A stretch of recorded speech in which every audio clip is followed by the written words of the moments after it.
পনিরের এরকম রেসিপি একবার বানিয়ে খেয়েই দেখো, এর স্বাদ অতুলনীয়। যেহেতু এটা নিরামিষ পদ্ধতিতে তৈরি, তো যে কোনো দিনে যে কোনো সময় এই রেসিপিটা ইজিলি বানিয়ে ফেলতে পারবে। তো আজকে এই রেসিপিটাই দেখে নিই। তো আজকে আমি তোমাদের সঙ্গে যে পনিরের রেসিপিটা শেয়ার করব তার নাম হলো মশালা পনির, একদম রেস্টুরেন্ট স্টাইল। আর সোমার রান্নাঘরে তোমাদের সবাইকে স্বাগত।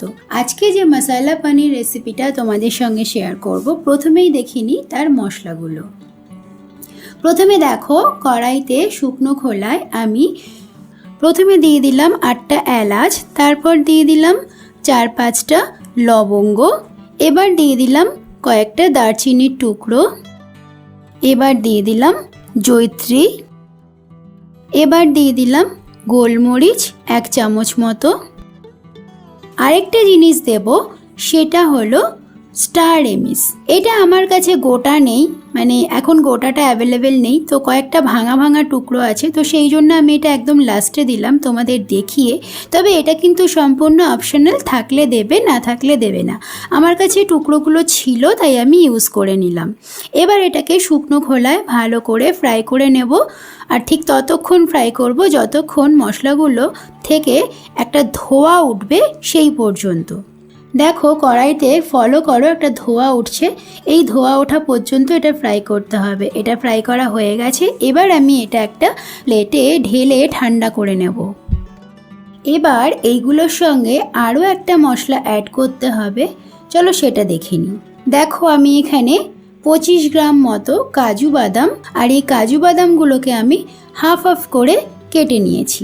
এবার কাজু বাদামগুলোকে একটু ব্রাউন ব্রাউন করে ফ্রাই করে নেব।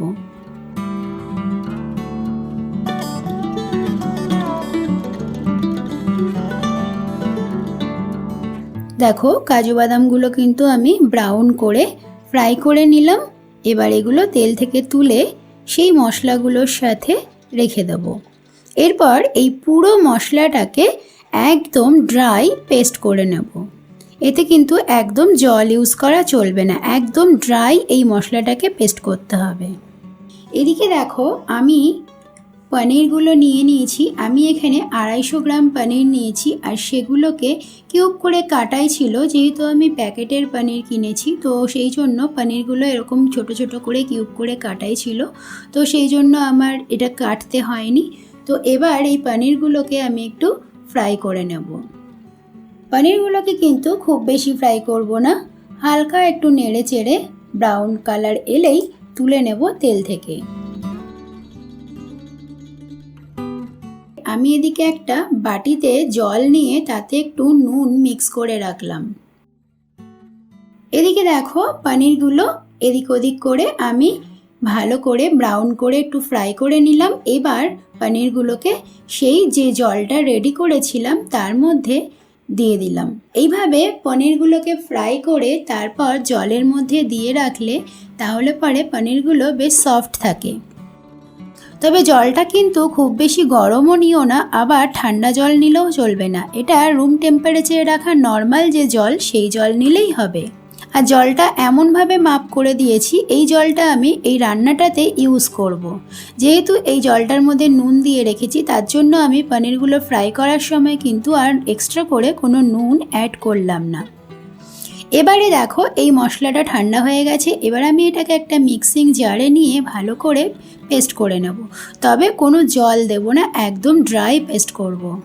এবারে দেখো আমি কিছুটা টমেটো, এখানে 3টে মতন টমেটো নিয়ে নিয়েছি, এটাকেও রাফলি চপড করে নিয়ে এবার এটাকেও একটা মিক্সিং জারে পেস্ট করে নেব।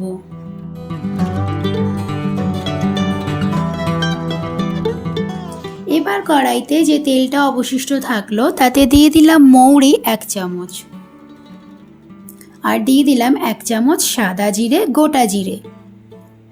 এগুলো একটু নেড়ে চেড়ে নিয়েই এবার দিয়ে দেব কুচনো আদা। আমি এখানে একটা 1 থেকে 1.5 ইঞ্চি সমান আদা স্টিক নিয়ে একদম ভালো করে কুচিয়ে নিয়েছি। আর দিয়ে দিলাম ঝালের জন্য কাঁচা লঙ্কা। কাঁচা লঙ্কাগুলোকেও একদম ঝিরিঝিরি করে কুচিয়ে নিয়েছি। একটু ফ্রাই হয়ে এলেই এখানে দিয়ে দেবো হলুদ গুঁড়ো, দিয়ে দিলাম কাশ্মীরি লাল মির্চ, এটা কিন্তু রঙের জন্য দিলাম। এরপর দিয়ে দিলাম ধনে গুঁড়ো 1 চামচ, দিয়ে ভালো করে মশলাটাকে কষিয়ে নিতে হবে।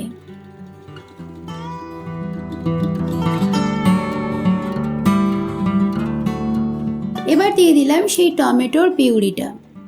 আমি এখানে ফ্রেশ টমেটো ইউজ করেছি, তোমরা চাইলে কিন্তু টমেটো কেচাপ বা টমেটো সস ইউজ করতে পারো, তাহলে এতে কিন্তু এর টেস্টটা আরও বেড়ে যায়। এবার মশলাটা একটু কষিয়ে নিয়ে এই সময় একটু নুন আর একটু চিনি দিয়ে দেবো। মশলাটা থেকে দেখো তেলটা ছাড়তে শুরু করেছে। এবার দিয়ে দিলাম পরিমাণ মতন লবণ আর চিনি। চিনিটা কিন্তু যদি কেউ পছন্দ না করো তাহলে স্কিপ করতে পারো, তবে দিলে বেশি টেস্টি হবে। খুব ভালো করে আবার মশলাটাকে কষিয়ে নিতে হবে। মশলাটা এরকম সুন্দর রঙটা হয়েছে, দেখো একদম লাল। তো এইটা ঠিক আমি যেভাবে মশলাটাকে দিলাম, প্রথমে মশলাগুলো তারপর টমেটো পেস্টটা, তো সেইভাবেই করতে হবে। আগে টমেটো পেস্ট দিলে কিন্তু এই লালটা থাকবে না। এবার দেখো একটুখানি টমেটো কেচাপ দিয়ে দিলাম স্বাদটাকে আরও বাড়ানোর জন্য। তোমরা চাইলে শুধু টমেটো কেচাপ দিয়েও করতে পারো, আমি ফ্রেশ টমেটো দিয়ে আবার পরে টমেটো কেচাপটাও একটু অ্যাড করে দিলাম স্বাদটাকে বাড়ানোর জন্য। ভালো করে মশলাটাকে এবার কষিয়ে নেব। মশলাটাকে কিন্তু এভাবে নাড়তে নাড়তে ভালো করে কষিয়ে নিতে হবে। দেখো এই স্টেজে মশলাটাকে এবার দেখো চারপাশ থেকে তেলটা ছাড়তে শুরু করেছে, তার মানে মশলাটা ভালো করে কুক করা হয়ে গেছে। এবার দিয়ে দিলাম সেই কাজু আর গরম মশলার পেস্টটা। যেহেতু এটা একদম ড্রাই আমি পেস্ট করেছি, দেখো একদম স্মুথ একটা পেস্ট তৈরি হয়েছে। এবার এইটাকে মশলাটার সঙ্গে ভালো করে কষিয়ে নিতে হবে। যেহেতু কাজু বাদামটা দেওয়া হয়ে গেছে, এবার কিন্তু গ্যাসের ফ্লেমটা একদম লো থাকবে।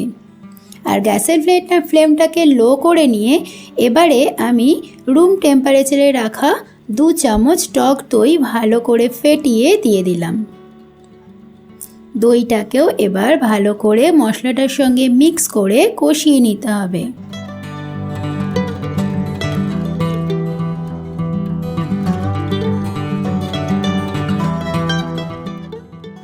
দইয়ের বাটিটা ধুয়ে একটু জল দিয়ে দিচ্ছি যাতে মশলাটা নিচটা লেগে না যায়, যেহেতু কাজু বাদাম আর দই দুটোই পড়ে গেছে।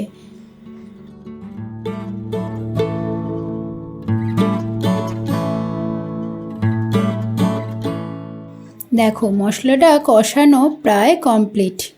মশলাটা থেকে তেলটা ছেড়ে দিয়েছে, মশলাটা তার মানে একদম কুক করা হয়ে গেছে।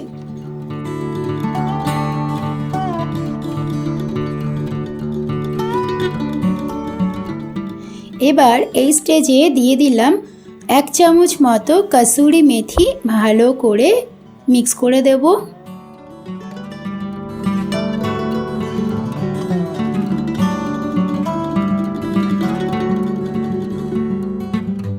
দেখো মশলাটা কিন্তু একদম ভালো করে কুক করা হয়ে গেছে, তেলটা চারিদিক থেকে ছেড়ে দিয়েছে। এইবারে সেই পনিরগুলো যেগুলো ফ্রাই করে জলে ভিজিয়ে রেখেছিলাম, এটা আমি পুরোটাই দিয়ে দেবো। আমি এখানে জলটা একদম পরিমাণ মতোই দিয়েছিলাম, যেটুকু জল আমার গ্রেভি করতে লাগবে সেটুকুনি জল পরিমাণ মতন দিয়েই পনিরটা ভিজিয়েছিলাম। আমি এখন আগে শুধু জলটা দিলাম, পনিরগুলো আগেই দেব না। গ্রেভিটা ভালো করে তৈরি করে নিয়ে তারপর পনিরগুলো আমি মিক্স করব।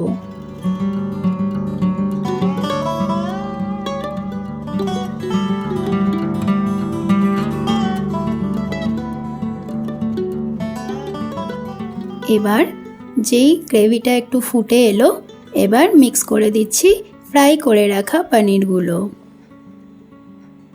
পনিরগুলো আগে দিইনি, তার কারণ পনিরগুলো আগে দিয়ে দিলে যদি পনিরগুলো বেশিক্ষণ ধরে ফোটে তো সেক্ষেত্রে একটু শক্ত হয়ে যাবে, তখন খাওয়ার সময় কিন্তু একটুও ভালো লাগবে না। তো সেই জন্য যখন আমার গ্রেভিটা একদম তৈরি হয়ে গেল, আমি যতটা পরিমাণে গ্রেভিটা রাখতে চাই সেই পরিমাণে যখন তৈরি হয়ে গেল ফুটে গিয়ে, আমি তখন পনিরগুলোকে মিক্স করলাম। তো আমি ঠিক যেভাবে দেখালাম স্টেপ বাই স্টেপ এইভাবে রেসিপিটা যদি তোমরা বানাও তো এর স্বাদ একদম অতুলনীয়। এবার পনিরগুলো দেওয়ার পরে গ্রেভিটা একটু ফুটে গেল, এবার এটার মধ্যে মিক্স করে দেবো একদম ঝিরিঝিরি করে কেটে রাখা ধনেপাতা।